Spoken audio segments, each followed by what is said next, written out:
पिछले क्लास में मैंने सारे इंपॉर्टेंट फॉर्मूले वगैरह बता दिए थे और एक्सरसाइज का जो है कुछ क्वेश्चन भी हमने बताया था। अब उसी एक्सरसाइज को हम लोग आगे बढ़ा रहे हैं। उसका जो है 7th क्वेश्चन है हमारा, find the 31st term of AP which 11th term is 38। हमको देखो फाइंड क्या करना है, पहले हमको पता होना चाहिए क्या फाइंड करना है। 31st term of AP which 11th term is 38, यानी 11th टर्म को मालूम है कि 38 है and the 16th term is 73 और 16th टर्म हमारा क्या है 73 है। 31st टर्म फाइंड करना है। सॉल्यूशन लिखते हैं, यानी a 31st equal to question mark. कैसे करते हैं इसको बहुत अच्छे से ध्यान दीजिएगा। 11th टर्म इज 38, हमको 11th टर्म क्या है, 11th टर्म कितना दिया है 38। याद करो बच्चों, मैंने बताया था कि यहाँ अगर 11 होगा तो यहाँ लिखेंगे a प्लस 10d, यानी d का कोएफिशिएंट इससे कम होगा। इसी तरह आपको दिया है 16th टर्म, ये हमको कितना दिया है 73, तो ये हो गया 73, तो ये हो गया a प्लस 15d। अब मालूम है कि इक्वेशन कैसे सॉल्व करते हैं, सबको सब्ट्रैक्ट कर देंगे, ठीक है। माइनस माइनस माइनस ये कैंसिल आउट हो जाएगा। 15d से 10d सब्ट्रैक्ट हुआ तो माइनस 5d, 13 से 8 सब्ट्रैक्ट हुआ तो 5, 6 से 3 सब्ट्रैक्ट हुआ तो 3, क्योंकि minus minus minus minus cancel out, 5 से क्या 33, d की वैल्यू 7 आ गई। अब इस d की वैल्यू को फर्स्ट इक्वेशन में पुट करेंगे। First equation a plus 10d equal to 38, यहाँ 7 पुट करेंगे, 10 into 7 इक्वल टू 38, 10 से बचा 70, ट्रांसपोज कर देंगे 38 माइनस 70, 10 से 8 सब्ट्रैक्ट हुआ 2, 6 से 3 सब्ट्रैक्ट हुआ 3, माइनस 32। अब देखो किसी भी एक्सप्रेशन का कोई भी टर्म हमको फाइंड करना हो, उसके लिए a और d को ठीक है फाइंड आउट करना हमारे लिए बहुत जरूरी है। तो a 31st हमको फाइंड करना था, a 31st equal to a plus 30d। अब को a और d की वैल्यू पुट कर देंगे, 31st मिल जाएगा हमारा। तो हम लोग a की वैल्यू पुट करेंगे माइनस 32 प्लस 30 इंटू d क्या है 7 है हमारा, माइनस 32, 7 3 21, 210, 10 से 2 सब्ट्रैक्ट हुआ 8, 10 से 3 सब्ट्रैक्ट हुआ 178। ये हमारा आंसर आ गया। ये बच्चों जो क्वेश्चन मैंने बताया है इसमें तो आपको जो है स्टेटमेंट वाइज दिया था। इससे पिछले वाले में जो ब्लॉक जो हमारा था नहीं, ब्लॉक बना करके दिया हुआ था बॉक्स वाला क्वेश्चन, उस क्वेश्चन में भी हम आपको दिखाए होंगे कि इस तरह से इक्वेशन बनाए थे, फिर हमने सॉल्व किया था। तो जब भी हमको ऐसा क्वेश्चन आएगा कि फलाना टर्म ये है, ठीक है, 11th टर्म ये है, 16th टर्म ये है और ये टर्म फाइंड करना है, तो हमको बस यही टेक्निक लगानी है। इक्वेशन बनाना है, a और d को फाइंड करना है, अब क्वेश्चन को सॉल्व आउट कर लेना है। अब देखते हैं बच्चों इसी टाइप का नेक्स्ट क्वेश्चन। नेक्स्ट क्वेश्चन हमारा बच्चों, an AP consist of 50 terms. देखो एपी जो दिया है उसमें टर्म हमारे पास कितने हैं 50, यानी n इक्वल टू कितना हो गया 50 हो गया। ऑफ इस थर्ड टर्म इज 12, देखो पिछले वाले क्वेश्चन की तरह थर्ड टर्म 12 है हमारा, यानी a3 equal to a plus 2d equal to 12 and the last term is 106, यानी n इक्वल टू 106 और कितने टर्म्स टोटल हैं 50। इसका मतलब ये 50 टर्म जो होगा हमारा 106 होगा, यानी a 50 इक्वल टू यानी a plus 49d equal to 106 और हमको क्या फाइंड करना है 29th टर्म। a और d मिल गया, 29 टर्म निकल गया हमारा। बस फटाक से माइनस कर दिया, यहाँ पर कैंसिल आउट, 49 से सब्ट्रैक्ट होगा तो हमारा क्या होगा माइनस 47d, 6 2 4 10 1 9, ठीक है 94 हमारा आ गया। माइनस में माइनस माइनस कैंसिल और 2 टाइम्स में कैंसिल हो जाएगा, d इक्वल टू 2। अब d की वैल्यू इसमें पुट कर देंगे तो a plus 2 into 2 equal to 12, 2 2 या 4 ट्रांसफर हो जाएगा minus 4, a equal to 8। 29th term निकालना है हमें बच्चों, a 29 equal to a plus 28d। a हमारा कितना है 8 प्लस 28 इंटू d का मतलब 2, 28 2 या 56, ठीक है 8 6 14 4 और ये 6 64 एंड 29 टर्म हमारा क्या है 64 है बच्चों।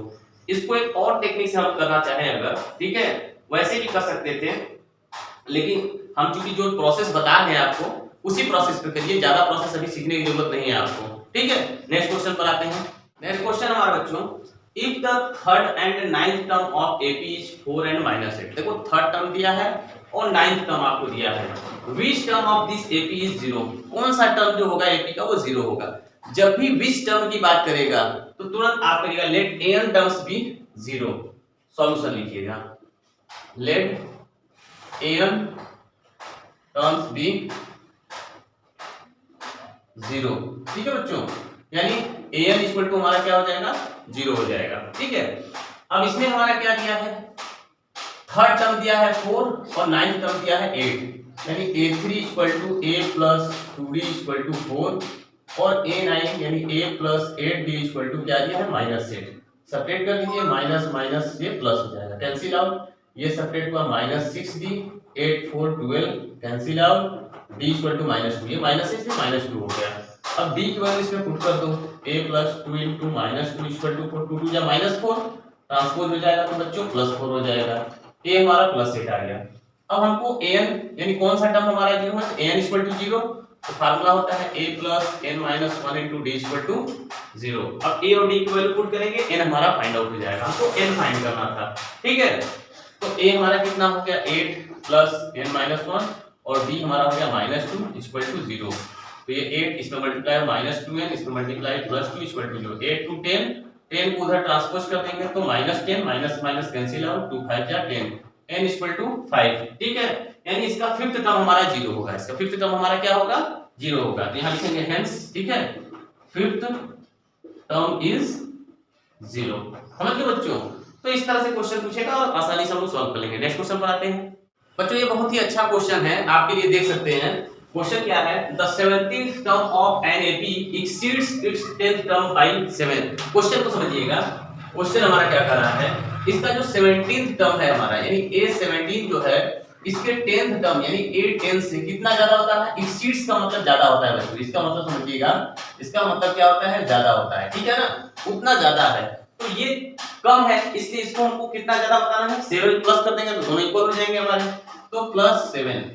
फाइंड CD यानी कॉमन डिफरेंस को फाइंड करना है आपको, तो a17 का formula a plus 16d, a10 का formula a plus 9d plus 7, दोनों साइड में एक positive cancel out, 9d transpose हो जाएगा तो 16d minus 9d equal to 7 separate हो जाएगा हमारा, 7d equal to 7 cancel out, d equal to 1। आसानी से हो गया बच्चों, कॉमन डिफरेंस हमारा 1 आ गया। नेक्स्ट क्वेश्चन, नेक्स्ट क्वेश्चन देखो बच्चों, ये एग्जाम में मैक्सिमम इस क्वेश्चन को पूछा गया है। ठीक है, कुछ क्वेश्चन हमने स्किप कर दिया, इसलिए स्किप कर दिया, कुछ आप लगाइए सेम पैटर्न पर थे इसलिए मैंने उसको स्किप किया है।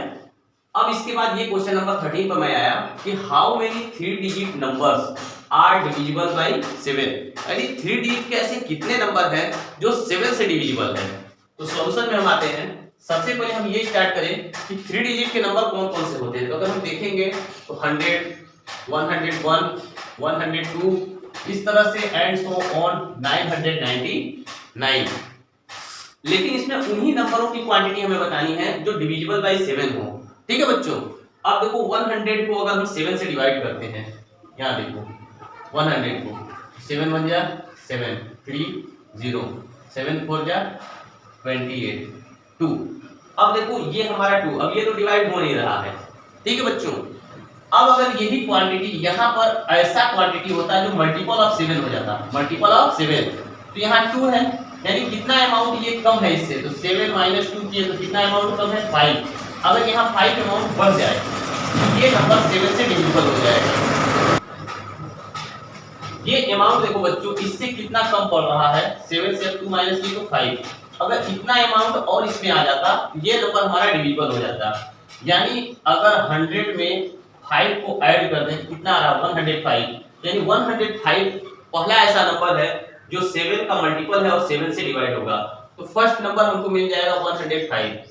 अब सेकंड फाइंड करने के लिए चूंकि 7 से डिविजिबल है तो 7 ही इसका कॉमन डिफरेंस होगा बच्चों, तो इसमें 7 ऐड कर दोगे तो क्या हो जाएगा 112 एंड सो ऑन। अब तुमको यहाँ लास्ट नंबर फाइंड करना है। ठीक है, तो 999 है, इसको 7 से डिवाइड करो, 7 1 जा 7 2 9 7 4 जा 28 1 9 7 1 जा 7 2 जा 14 9 4 5, यानी इतना अमाउंट अब ज्यादा हो गया। अब इसमें हम बढ़ा नहीं सकते हैं, अगर बढ़ाएंगे तो 3 डिजिट से कहां चला जाएगा 4 डिजिट में, यानी अगर ये अमाउंट इसमें से कम कर दिया जाए तो 7 का मल्टीपल 3 डिजिट तक मिल जाएगा।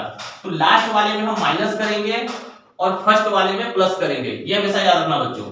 तो ये 99 माइनस 5 कर देंगे। ठीक है, तो 9 से 5 सेपरेट हुआ 4 8 9, ये 9 होगा 994, यानी लास्ट नंबर हमारा क्या मिलेगा बच्चों 994 तो फर्स्ट नंबर और लास्ट नंबर, हमको दो नंबर अगर पता हो जाएंगे और कॉमन डिफरेंस, तो कितने नंबर ऑफ टर्म्स ऐसे हैं उनको हम इजीली फाइंड कर लेंगे। कैसे फाइंड करेंगे बच्चों, देखो ये लास्ट नंबर है यानी L इक्वल टू 994, A 105 और D हमारा कितना है 7 और N को फाइंड करना है। तो फार्मूला हमने बताया था L equal to A plus N minus 1 into D। L हमारा 994 A first term 105 plus N minus 1, D हमारा कितना है बच्चों 7, 105 ट्रांसपोज कर लेंगे तो 994 minus 105 equal to N minus 1 into 7, 14 से 5 सब्ट्रैक्ट होगा तो 9, 8, 9 से 1 सब्ट्रैक्ट होगा तो 8 डिवाइडेड बाई 7 कर देंगे N माइनस 1, 7 1 जा 7, 7 2 जा 14, 7 7 जा 49, ये इधर आएगा तो प्लस 1 ऐड कर देंगे तो 128, यानी कितने नंबर ऑफ टर्म्स हमारे यहां से यहां तक में है 128 टर्म्स ऐसे हैं हमारे 3 डिजिट के जो 7 के मल्टीपल है यानी 7 से डिविजिबल है। ठीक है बच्चों, इसका एक और क्वेश्चन है आपके बुक में, उस क्वेश्चन को आप लोग सॉल्व करके उसका कमेंट बॉक्स में आंसर दीजिएगा। हम देखते हैं आपको करने आ रहा कि नहीं आ रहा। आते हैं नेक्स्ट क्वेश्चन पर। देखो बच्चों बहुत ही मजेदार क्वेश्चन है, इसमें कह रहा है कि for what value of n, यानी n की वो कौन सी ऐसी वैल्यू है are the nth terms of 2 APs are equal. ये 2 APs हैं, ये एक अलग AP है हमारा और ये एक अलग AP है। ठीक है, इन दोनों के nth टर्म इक्वल होंगे, वो n की वैल्यू ऐसी क्या है हमारी। ठीक है, मान लो इसका हमारा nth टर्म an है और इसका an डैश हो गया हमारा, समझ गए बच्चों। तो इसका तो फर्स्ट टर्म 63 हो जाएगा और इसका फर्स्ट टर्म 3 होगा, तो a इक्वल टू 63, यहाँ d इक्वल टू इसमें से सब्ट्रैक्ट किए तो 2 आ गया हमारा, इसमें n पता नहीं है हमारा, इसका a हमारा 3 हो गया और यहाँ d लेंगे तो 10 माइनस 3 करेंगे तो क्या होगा 7 होगा हमारा। ठीक है, an equal to a plus n minus 1 into d। ठीक है, और इसका लेंगे तो a dash plus n minus 1 into d dash. ठीक है, n दोनों का सेम है, n हमारा सेम है इसलिए n को हमने नहीं चेंज किया, क्योंकि इसका फर्स्ट टर्म अलग है इसका फर्स्ट टर्म अलग है, इसलिए इसको डैश से हमने रिप्रेजेंट किया बच्चों। इस पर बहुत केयर करिएगा लिखते वक्त। ठीक है, अब a इसका कितना है 63 है हमारा प्लस n माइनस 1, d कितना है 2 है तो 2 हो गया, a डैश कितना है यहाँ a डैश d डैश लिख देता हूं 3 plus n minus 1 d dash कितना है तो 7। तो अब देखो करना क्या है, इस 2 का अंदर मल्टीप्लाई करेंगे यहाँ 7 का अंदर। ठीक है, तो ये हो गया 63 प्लस 2n माइनस 2 यहाँ 3 प्लस ये हो जाएगा 7n माइनस 7।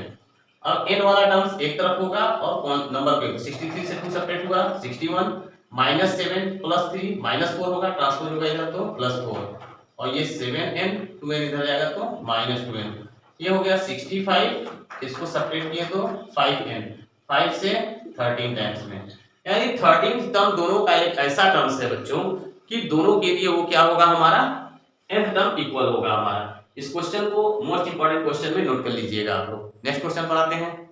नेक्स्ट क्वेश्चन है the sum of fourth and eighth term of AP is 24, यानी फोर्थ टर्म और एट्थ टर्म का जो सम है वो 24 है। तो अकॉर्डिंग टू कंडीशन हम क्या लिखेंगे A4 plus A8 equal to 24। A4 का मतलब क्या होगा बच्चों A प्लस 3D, A8 का मतलब A plus 7D, A add हुआ तो 2A 7 3 10D ये 24। देखो सब 2 से कॉमन है, सब में 2 से डिवाइड कर देंगे तो A plus 5D equal to 12, equation number first. आगे बढ़ रहा है and the sum of 6 and 10, तो 6 प्लस 10 इज 44, तो ये हो गया 44। 6 का मतलब A प्लस 5D और 10 का मतलब A plus 9D equal to 44। A twice ये हुआ plus 5D 9D 14D equal to 44, ये भी 2 से मल्टीपल है, डिवाइड हो जाएंगे। A plus 7D equal to क्या हो जाएगा 22। इसको सॉल्व कर दिया जाए बच्चों तो यहाँ A plus 7D equal to 22 equation second, और इसको सब्ट्रैक्ट कर दिया जाए, minus minus minus cancel out, minus 2D इसको सब्ट्रैक्ट करेंगे तो माइनस 10, 2 2 0 2 1 1 कैंसिल आउट हो गया तो 2 5 या 10, D इक्वल टू 5। अब D की वैल्यू इसमें पुट कर दिया जाए A plus 5 into 5 equal to 12, 5 5 25 transpose हो जाएगा हमारा 12 minus 25 equal to minus 13। A minus 13, D हमारा 5 आ गया। तो बोला find first 3 terms of A B. तो फर्स्ट टर्म हमारा अगर बात करें तो फर्स्ट टर्म तो ए ही होता है। ए हमारा कितना आया बच्चों, -13। सेकेंड टर्म का मतलब है ए प्लस डी। तो ए तो हमारा -13 हो गया प्लस डी हमारा 5, तो 13 8 -8 आ गया हमारा। थर्ड हो गया तो ए प्लस ट्वाइस डी। ए हमारा -13 प्लस 2 इंटू डी हमारा क्या बच्चों 5 है, तो 2 5 का 10, तो हमारा रिजल्ट क्या आ गया -3। तो फर्स्ट 3 टर्म्स हमारे कौन कौन से आए, -13 -8 -3, ये फर्स्ट 3 टर्म्स हमारे आ गए आंसर। तो बच्चों देख रहे हैं हम लोग कितने आसानी से सॉल्व करते जा रहे हैं। प्रैक्टिस करते रहिए, आप भी अच्छे से सॉल्व करेंगे। नेक्स्ट क्वेश्चन पर आते हैं। ये एक्सरसाइज का लास्ट क्वेश्चन है बच्चों, देखिए इसको। Ramkali saved ₹5 in the first week. देखो रामकली जो स्टार्टिंग करी है सेविंग का वो ₹5 से स्टार्टिंग कर रही है, ठीक है। समझो पहले सॉल्यूशन हम कैसे करते हैं। उसने कितने रुपीस से स्टार्ट किया, ₹5 से, ठीक है, of a year, and then increased her weekly saving by ₹1.75, ठीक है। वो इंक्रीज कितना करी है 1.75। इसका मतलब पहले वीक में तो उसने ₹5, ठीक है, सेव करती है। नेक्स्ट में कितना करती है 5 प्लस 1.75। अब ये जो अमाउंट आता है इसमें फिर वो कितना ऐड कर देती है प्लस 1.75। इस तरह से एक सीरीज बन रही है। तो बच्चों देखो इसको यहाँ पर ये 5 प्लस 1.75 5 प्लस 2 इंटू 1.75 आ रहा है कि नहीं आ रहा, 1.75 1.2 टाइम्स हुआ। इसी तरह 5 प्लस 3 इंटू 1.75, तो ये एक क्या बन रहा, सीरीज बन रहा है कि नहीं बन रहा बच्चों। अब बोल रहा है कि इसी तरह वो सेविंग करते करते बिकम्स ₹20.75, यानी लास्ट में उसका सेविंग कितना हो जाता है 20.75 का हो जाता है। ₹5 से स्टार्ट करती है और लास्ट में करती है 20.75 पर। तो इससे साफ पता चल गया बच्चों कि इसका स्टार्टिंग क्या है, ए हमारा 5 हो गया। और यही हम बता रहे हैं कि बच्चों जो a plus D a plus 2d ये कॉमन डिफरेंस है, जो इंक्रीमेंट है वो कॉमन डिफरेंस है। तो d इक्वल टू 1.75 और लास्ट वाला ये है, तो ये l हमारा हो गया 20.75 और हमको n को फाइंड करना है, ठीक है। तो आप बहुत जल्दी समझ गए होंगे, बस हमको कौन सा फार्मूला लगाना है, कौन सा फार्मूला लगाना है, l वाला। क्या है l वाला formula, l is equal to a plus n minus 1 into D. L हमारा क्या है 20.75, ठीक है बच्चों। A हमारा 5 था प्लस n माइनस 1 और D 1.75। 5 को इधर माइनस कर दिया जाए तो 20.75 में से 5 को माइनस करेंगे तो पॉइंट लगा के 0 0 बच्चों। n माइनस 1 1.75, ये 5 ये 7 ये 15.75, ठीक है बच्चों। अब देखो ये 15.75 को 1.75 से हम लोग डिवाइड कर देंगे, तो 15.75 divided by 1.75 equal to n minus 1। देखो पॉइंट यहाँ भी दो डिजिट पे पॉइंट कैंसिल आउट। इसके भी लास्ट में 5 है, इसके भी लास्ट में 5 है, यानी ये दोनों 5 से कैंसिल आउट हो जाएंगे। तो 5 3 जा 15, 5 5 जा 25, 5 3 जा 15, 5 1 जा 5, 5 5 जा 25। अभी भी 5 है, फिर 5 से कैंसिल करेंगे, 5 7 जा 5 6 जा 30, 5 3 जा, अब 7 9 जा 63, तो ये 9 हो गया, ये n माइनस 1 इधर आएगा बच्चों प्लस 1 हो जाएगा, तो n इक्वल टू 10, यानी हमारा टोटल आंसर कितना आया 10 आया बच्चों। इस तरह से बच्चों हमने इस एक्सरसाइज को पूरी तरह से आपको कंप्लीट करा दिया है, ठीक है। और उम्मीद करता हूं कि आपको जो है हमारा वीडियो अच्छा लग रहा होगा, इसलिए आप वीडियो को लाइक करिएगा और चैनल को सब्सक्राइब करिए ताकि ज्यादा से ज्यादा वीडियो जो हम आपको जो है पहुंचा सके आप तक। मिलते हैं नेक्स्ट वीडियो में।